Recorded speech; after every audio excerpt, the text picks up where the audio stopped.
तो जय श्री राम दोस्तों, कैसे हैं आप लोग। आशा करता हूँ बढ़िया और प्रॉफिटेबल होंगे। और जो नहीं हैं वो इस वीडियो पे आए हैं, वो उन लोग के लिए भी, जैसा कि आप लोगों ने थंबनेल देख ही लिया होगा। तो आज के इस वीडियो में हम बताने जा रहे हैं why people lose their money. तो 90% ऑफ ट्रेडर्स जो है अपना पैसा लूज़ कर देते हैं। वो किस लिए, आइए हम उस टॉपिक पे बात करते हैं।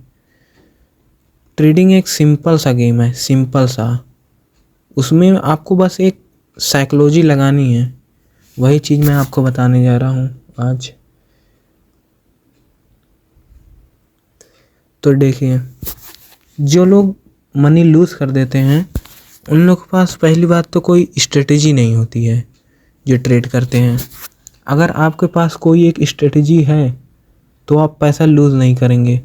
आप चार्ट खोल रहे हैं, ऐसे चार्ट खोल दिए, लग रहा है ऊपर जाएगा, ऊपर कर दिए, नीचे जाएगा, नीचे। आपके पास कोई स्ट्रेटेजी ही नहीं है। अगर आपके पास कोई स्ट्रेटेजी ही नहीं होगा तो आप तो जाहिर सी बात है पैसा लूज़ ही करेंगे। तो ये चीज़ मैं कह रहा हूँ, आपके पास एक स्ट्रेटेजी होना चाहिए। और कुछ लोग जो हैं वो मल्टीपल, उनके पास स्ट्रेटेजी तो है पर इतनी ढेर सारी स्ट्रेटेजी है कि वो सब यूज़ करते हुए चल रहे हैं। आपके पास, मान रहा हूँ आपने कई स्ट्रेटेजी सीखी है, कोई बात नहीं, पर आप एक ही ट्रेड में कई स्ट्रेटेजी मत यूज़ करिए। एक ही यूज़ करिए जिसमें आप माहिर हैं, जिसको आपने बहुत ज़्यादा प्रैक्टिस किया है, उसको यूज़ करिए। ये है, आप अगर कई चीज़ यूज़ करेंगे, आपको बाइंग भी दिख रही है, सेलिंग भी दिख रही है, इससे वो कन्फ्यूज़न पैदा होता है, जिससे आपका ट्रेड फेयर है ही नहीं, इसका मतलब ये होता है। तो इस वजह से काफ़ी लोग लूज़ करते हैं। और थर्ड है नॉट फॉलोइंग डिसिप्लिन। कई लोग तो डिसिप्लिन में ही नहीं है भाई, कई लोग तो डिसिप्लिन में ही नहीं है। उन लोग को ट्रेड दिखा, प्रॉफिट में आ रहा है, थोड़ा सा ले लिए, काट दिए, अपने टीपी तक जाने ही नहीं दिए।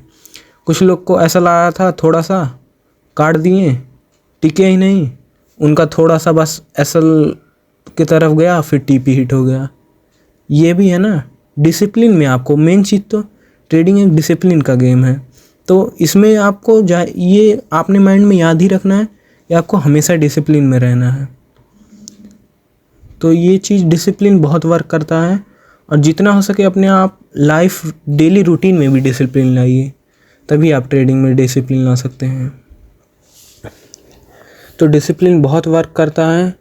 और एक चीज़ आखिरी तक बने रहिएगा, वो मैं आपको बताऊंगा, एक प्रो टिप है।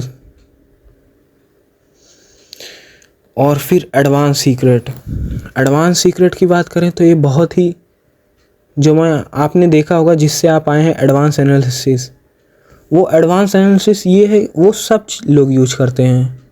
वो ये है कि आपका रिस्क टू रिवॉर्ड रेशियो और आपका प्रॉफिटेबल परसेंटेज कितना है। आप कभी, अगर आप, मैंने जो बताया ना आपको स्ट्रेटेजी, ये भी आप नहीं फॉलो कर रहे हैं, तब भी आप वो रह सकते हैं प्रॉफिटेबल। वो क्यों? अगर आपका रिस्क टू रिवॉर्ड 1:3 है मान लीजिए, और आपका 30% भी अगर आ रहा है ना, तो भी आप प्रॉफिटेबल हैं। ये चीज़, अगर आप लोग 1:3 के प्रॉफिट ही कर रहे हैं और आप सिर्फ 30% ही ट्रेड अपना प्रॉफिट कर पा रहे हैं बस, तब भी आप प्रॉफिटेबल हैं। जी हाँ, आप देख लीजिएगा खुद ही, जितने भी, इसलिए रिस्क टू रिवॉर्ड बहुत मायने रखता है दोस्तों। 1:2 का अगर आप ट्रेड कर रहे हैं, 50% है आपका, तो भी आप अपना मनी लूज़ नहीं करेंगे, 50% भी है। और कई लोग को मैंने देखा है, उन लोग का 60-70% रहता है। तो आप आखिरी में आपको प्रॉफिटेबल ही आएगा। आपको बस क्या करना है, डिसिप्लिन में रहना है। और ये मेरा एडवांस सीक्रेट फॉलो करना रिस्क टू रिवॉर्ड का। भले ही आपके पास स्ट्रेटेजी नहीं है, आप तुक्का भी करेंगे तो भी इसमें प्रॉफिटेबल निकलेंगे 100%। यही चीज़ मैं कह रहा हूँ। और अगर आपके पास स्ट्रेटेजी है तो वो तो और सही है, नहीं है तो मैं आपको सिखाऊंगा, आगे चल के वीडियो आएंगे ही। तो ये चीज़ है मेरा। आशा करते हैं सब लोग समझ गए होंगे। आप इस चीज़ को हल्के में ले रहे हैं ना, पर आप देखिएगा किसी भी आप क्रिएटर के मुंह से, किसी भी ट्रेडर के मुंह से सुन लीजिए, आपको यही बताएगा रिस्क टू रिवॉर्ड। जितने भी बड़े लोग हैं वो यही चीज़ फॉलो करते हैं, रिस्क टू रिवॉर्ड रेशियो और उनका प्रॉफिटेबल परसेंटेज, उसी को आपको ध्यान में रखना है बस, और आप प्रॉफिटेबल निकलेंगे। तो इन 4 चीज़ों को फॉलो करिए और देखिए फिर आपके ट्रेडिंग में कैसे बदलाव आता है। और मैं जो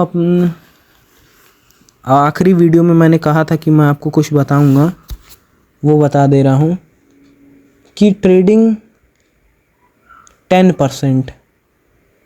10% अगर आप बिगनर्स हैं तब तो 50% कैंडलस्टिक चार्ट पैटर्न्स का गेम है। पर अगर आपने पूरा कैंडलस्टिक चार्ट पैटर्न्स जान लिया है तो 90% साइकोलॉजी और माइंडसेट का गेम है। ये मेरी बात ध्यान में रखिएगा। इसलिए मैं कह रहा हूँ माइंडसेट और साइकोलॉजी आपकी बढ़िया होनी चाहिए जब भी आप ट्रेड करें, और चार्ट पैटर्न्स उतना ध्यान नहीं। इसलिए तो मैंने बताया कि अगर आप तुक्का भी कर रहे हैं तो भी प्रॉफिटेबल निकलेंगे, बस आपका रिस्क टू रिवॉर्ड रेशियो अच्छा होना चाहिए। तो चलिए ठीक है, आशा करते हैं आज की वीडियो पे से आपको कुछ ना कुछ ज्ञान मिला होगा।